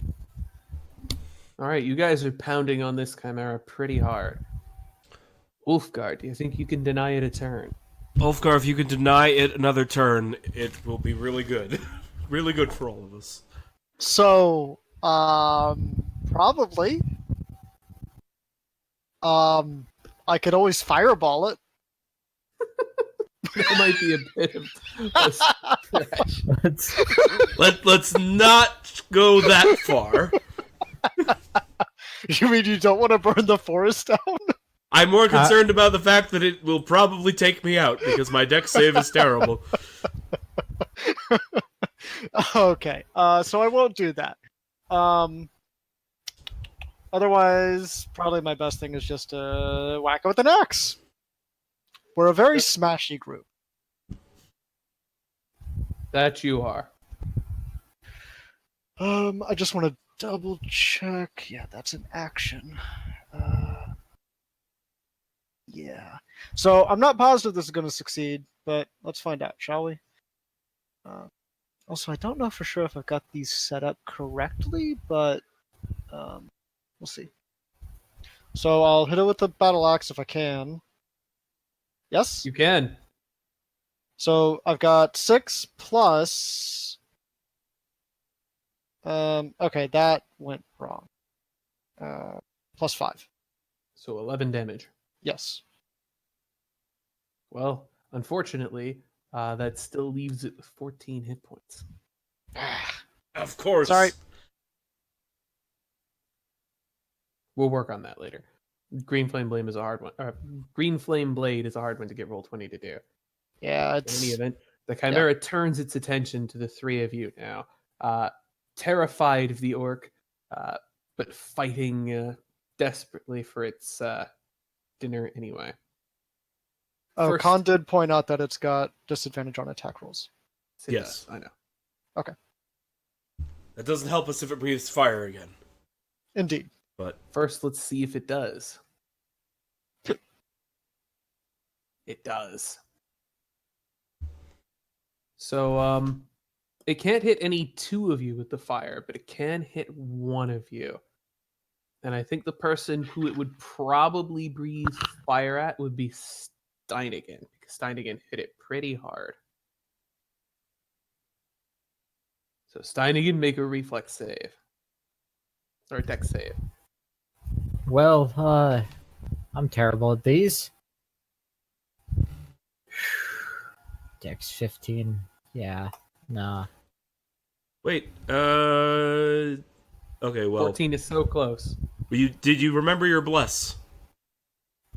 My bless only affects up to 3 people. Oh, you I didn't gave bless it to yourself. all of you. Oh, so self-sacrifice. You selfless fool. What? Hey, what does Bless do exactly? Adds a D4 to To saving throws? attacks and saving throws.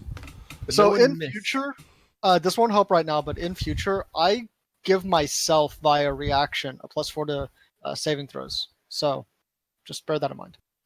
Only against magic, it wouldn't have helped you here. In any event, it will also, after Steinigan takes 32 damage, it will bite at Ogle.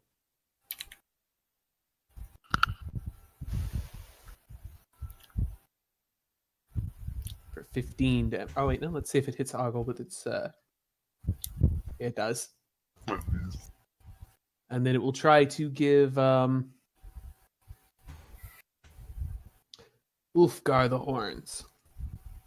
But a 13 does not do it.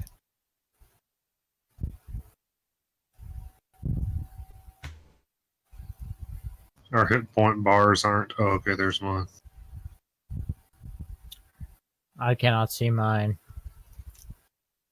Yeah, you should have the ability to just set it, but I'll just set it quick. There you go. I can see all your hit points now.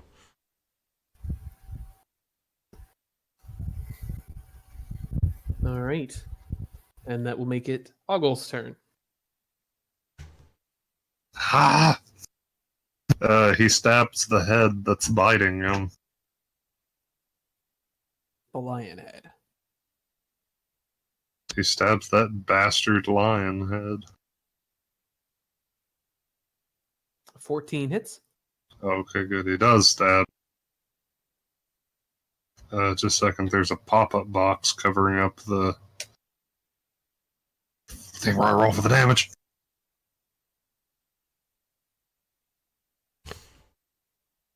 Okay, I can't roll for my damage right now. Okay, you do 13 damage. It has 1 hit point. Thus, the rule is preserved. Okay. Ganbold.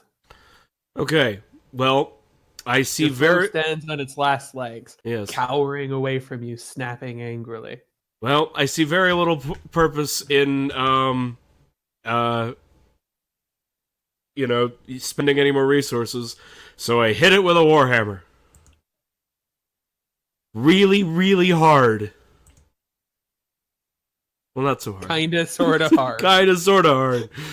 All right, 10. its dragon head cracks open, and the other 2 heads howl in agony. After a short moment of thrashing, the creature slumps destroyed.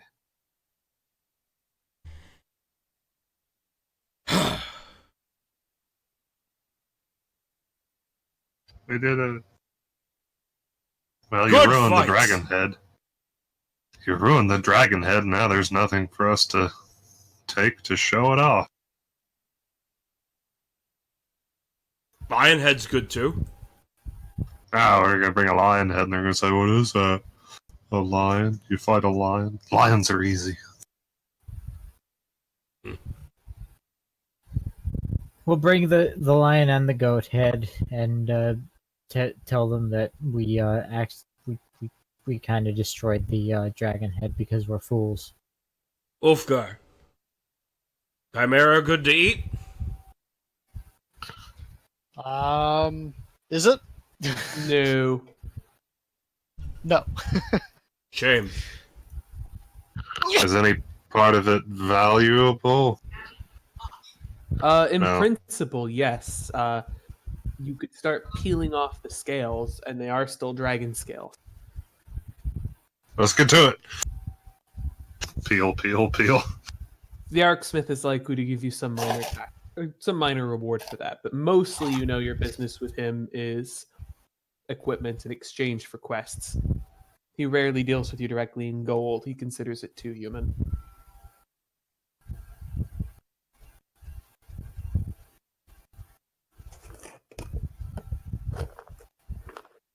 But his gifts have never failed to be extremely valuable. Mm-hmm. Except for that one time he gave you the Lantern of Revealing, but that doesn't count.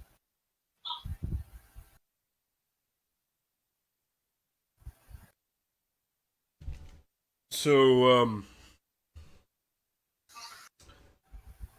now is a good time to ask the question: Are you sticking with my Fever Swamp campaign rules for rests? I am. Good. I like those rules. But we need to set camp and take a short rest then. We do. I could use some hit points. Yeah. Let me play you a gentle song of resting.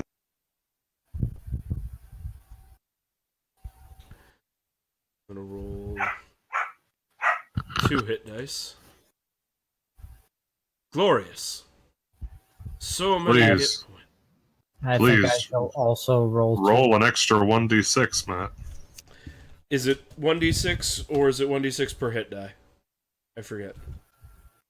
I'll tell you in a moment. I believe it's 1d6 overall. Okay. Yeah. 7.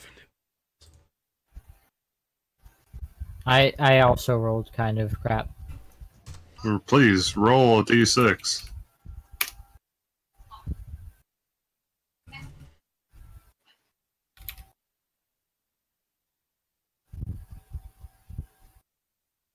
Oh yeah, I guess I spend 1 too.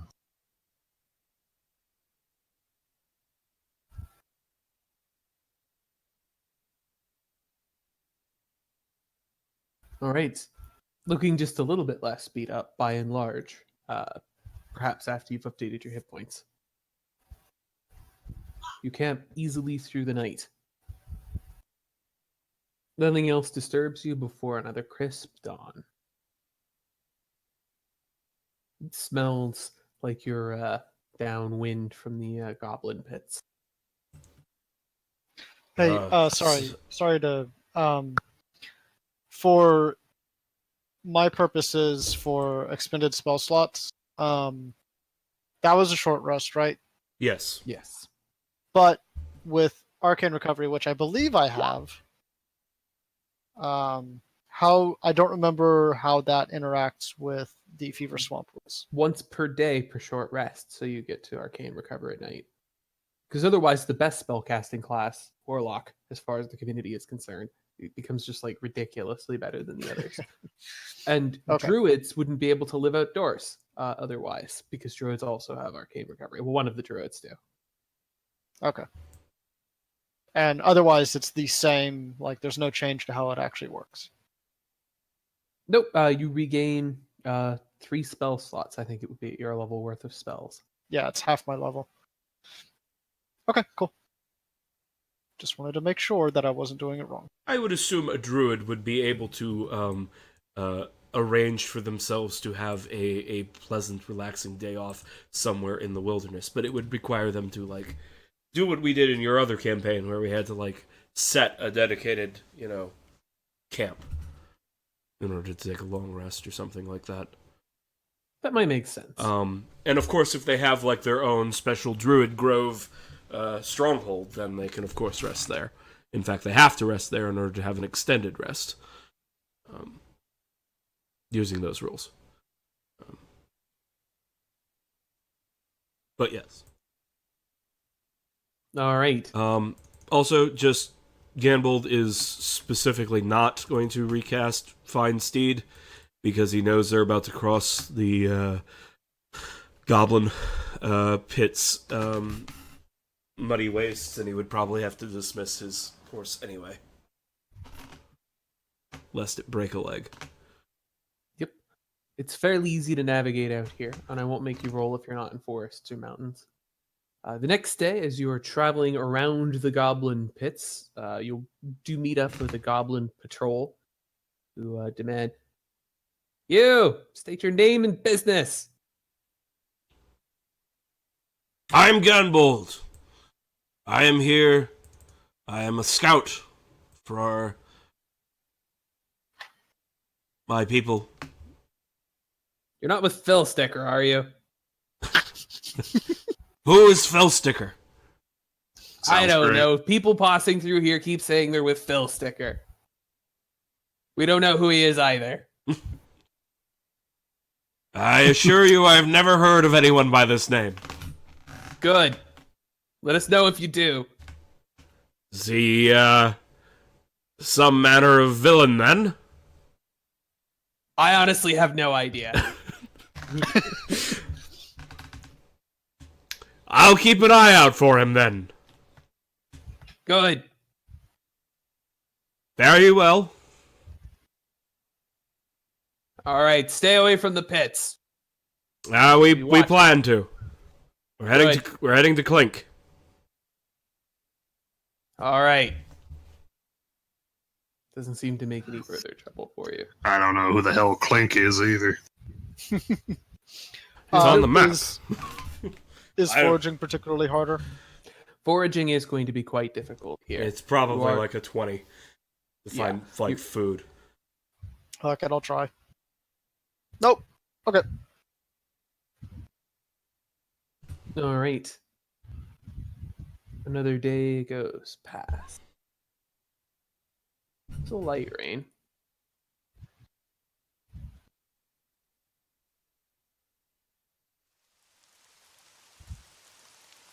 Principal.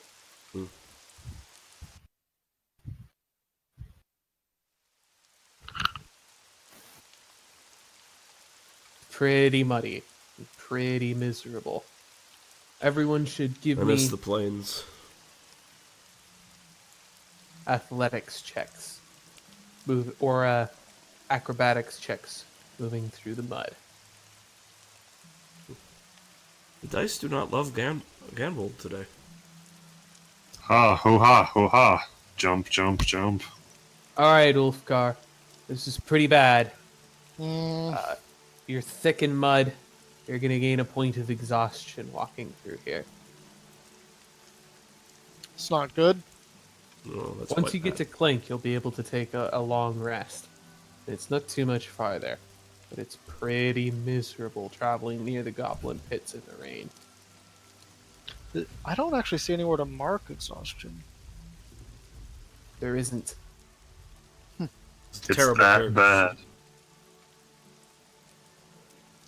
I'll put it under my flaws. But it seems as though as soon as you were leaving the muds, the rain left you behind. Passing around the edge of the fever swamp is safe enough. Go ahead and make me another foraging check.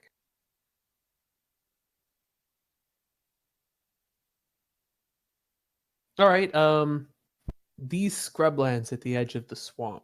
I don't know how difficult they were in the fever swamp game. Do you recall?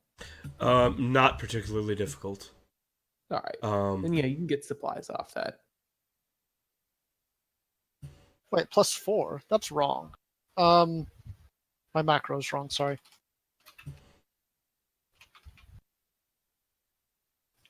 Enough to feed us.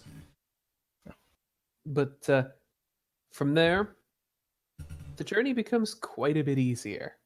You step into Imperial lands and are greeted by the sight of an inn. The It's a Goblin Watch Inn. It's got a small goblin door, goblin seating, as well as seating for the big folk. There's a mix of goblin and human food served here. Mm. The bartender calls over. An orc. What's your business here, orc? You're not a goblin or a human. I'm doing. He looks to the dwarves that are with him. I'm doing business with some dwarves out of Galata Peaks. They hired my services. Mercenaries. Well, pull up a stool, pour you an ale. It's usual rates for the night. What lifestyles will your characters each live? I'll go around the table here. Ganbold, what is your planned lifestyle expense while traveling through the area? Modest. Rather, I guess you're making this decision together because you're operating on a war chest for now. Yeah. I gave Ganbold some gold, but we'll use the war chest. Modest, I assume. We'll be staying at inns and eating food. But not luxuriously. Right. What's in the? How much do we have in the war chest after buying ropes and pulleys and a small steam engine and a tram car?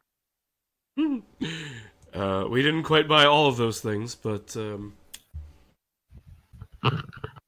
I don't know. I never got a price for the pulleys. I wasn't keeping track of the war chest. I was trying to abdicate that job by just not doing it. Okay. Hold on then. See how much your pulleys cost you.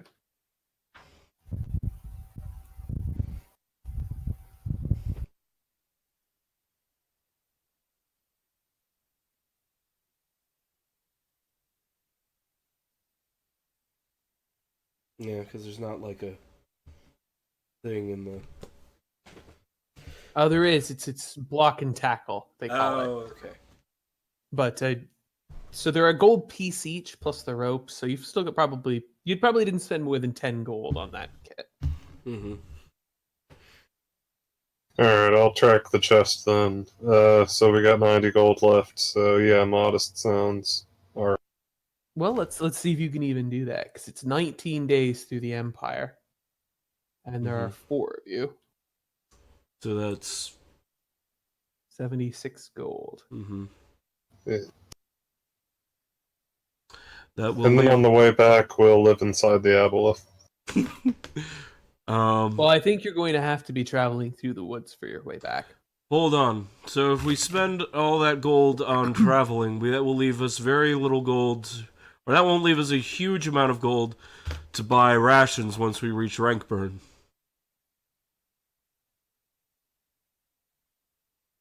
Oh yeah.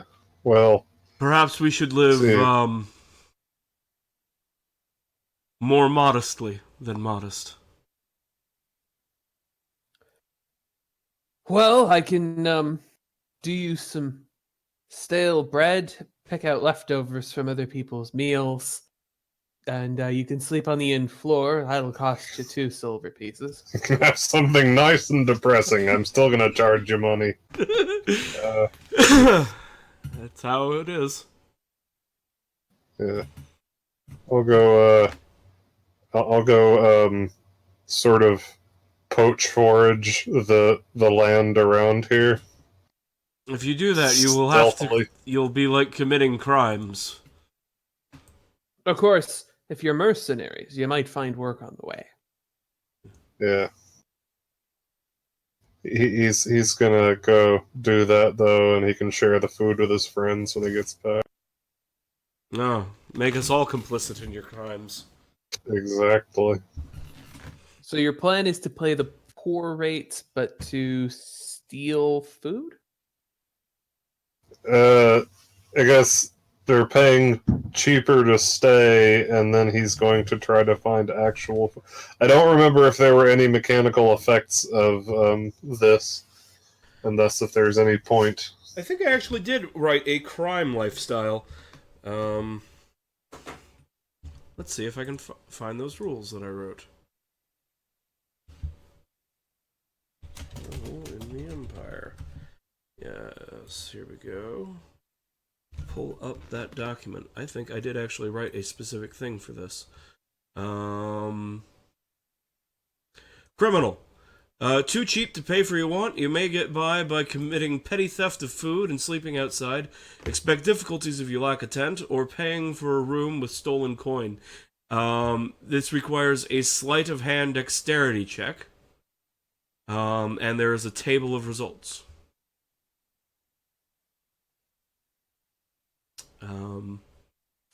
And this is, I believe this was just once per trip. Once per journey, because I was attempting to do like travel in the Empire as just one big chunk. You should probably have disadvantage on the check if you're doing traveling a very large distance, like 19 days. I didn't write that, but that should probably be the rule. No one was interested in being criminals in the other game. Well, if you would prefer to do that, you of course can. But the innkeeper was segging into perhaps a different option. Mm-hmm. Yeah. He Okay. continued on. Would you You're a like us to mercenary, kill you might something? Yes. You might find some work along the way. Pair of Ettins have been troubling the local farmers. There's a bounty on their heads, 250 gold. They live up in the mountains to the north. That I should per have head? an Elfin accent, shouldn't I? No, traveler. That would be for both Ettins, all 4 heads. A total of 250. Okay. Well, I suppose if you bring 3, that will do. Gamble looks to everyone, looks to their where the war chest is located, and friends, I say we take a day of rest after our trip through the forest and the goblin pits, and then we go and deal with these Ettins. Yes, sounds good to me. We'll have a nice stay here. Yes. We'll be glad to see the end. Excuse me. Town up to the north, where you'll find the bounty office. Local sheriff lives there. The town? Yep. Okay. You can travel there from the mountains. Thank you for this information, innkeeper. 4 rooms. And we plop down some gold for modest lifestyle for 2 days. Right you are, my orcish sir. Take the coins and slide over some keys. So that's modest is 1 gold per day, right? Yep.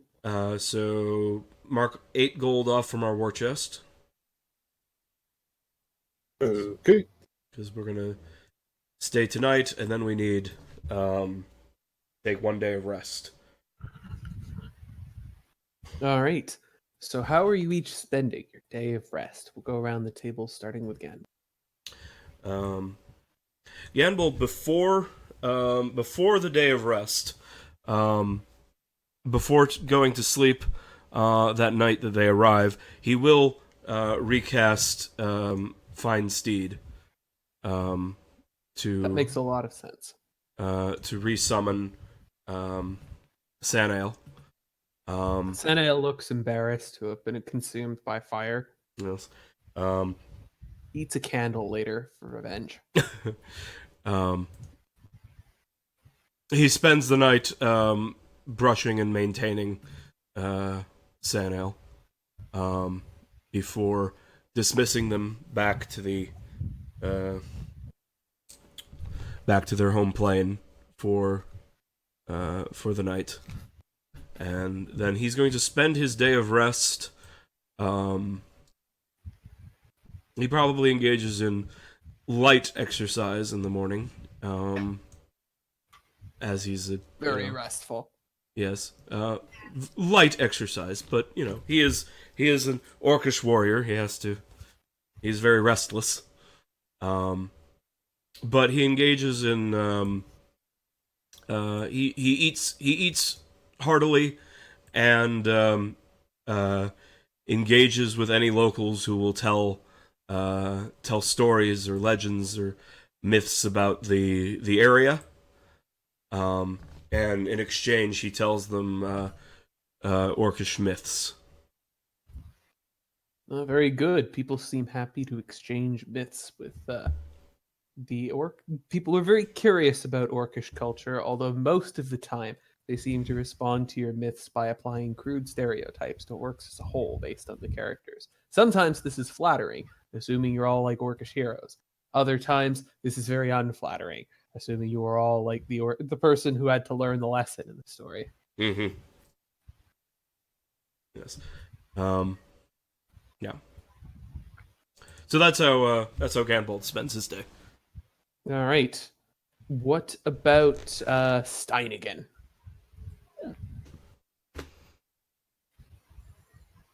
Steinigan will be spending his time doing whatever prayer things a dwarf would do. And Right, also probably drinking a lot. Probably read through your book of grudges to see if there were any manticores you could scratch off. He goes ahead and writes the manticore in and scratches it off.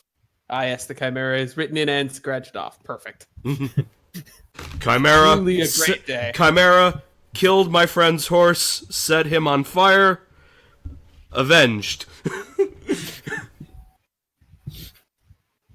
Wait, horse alive again. Not sure what happened. Avenged anyway. Nevertheless, avenged. Am I the bad guy? No, definitely not. No All grudge right. against Steinigan. How about Ulfgar? He primarily just rests to get over his exhaustion. He doesn't really do anything much.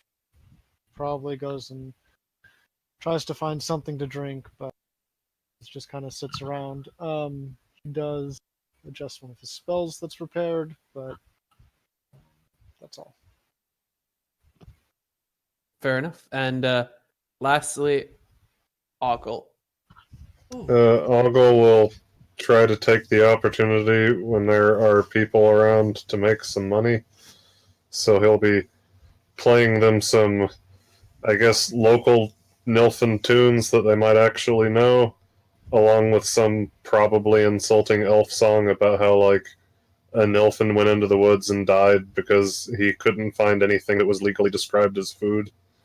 All right. Someone somewhere interrupts you to make fun of you for getting lost in the mountains. But no, it's good. You don't know about that! No one knows about that! No one knows! It's true. No one knows. No one will ever know, except the dwarves. Every dwarf you ever meet from now on. Oh! I don't know what they're talking about. It's fine. Either way, compared to the goblin pits and the forest, this is a remarkably luxurious experience. You can see why the Nilfins think that civilization is where it's at. That's a pretty good perform check. I think you're going to get tipped 2 gold pieces. Yes!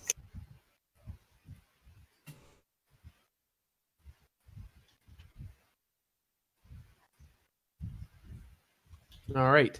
So I forget whether you guys needed to stop now or in an hour. Now was the agreed upon, 12 minutes from now was the agreed upon stopping point.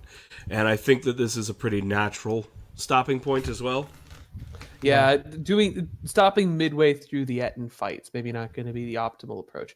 I was Yes. surprised that you guys decided to take the long route through Nilfenberg, but I kind of like it. This has been really neat. Anyway, thank you all for joining us on our long quest to create a magic item. Next week, the fight against the Ettins, journey to Rankburn Castle, and preparing to go to Near to Boulder. Yeah, I think you should stop it when we're like looking into a valley. So is the Etten there? And then there's like two heads behind us, and they say, "Who are you looking?" I mean, there's still a pretty good chance you're going to get lost in a one hex mountain, so let's wait and see. Yeah, we're terrible at this outside stuff. Yeah. Thank you for Yeah. running Retromach. This was fun. Thank you. I look Glad forward everyone to enjoyed next it. week. Me too. And thank you, Yep. Internet, for listening. This is going to be the regular game for a while. We will return to the other Fever Swamp campaign in December. I'm on hiatus till then because internships and apprenticeships and school are hard. Such is life. Such is I life. know the same pain. But I'm enjoying this campaign and can't wait to play more. Thank you for listening. Goodbye.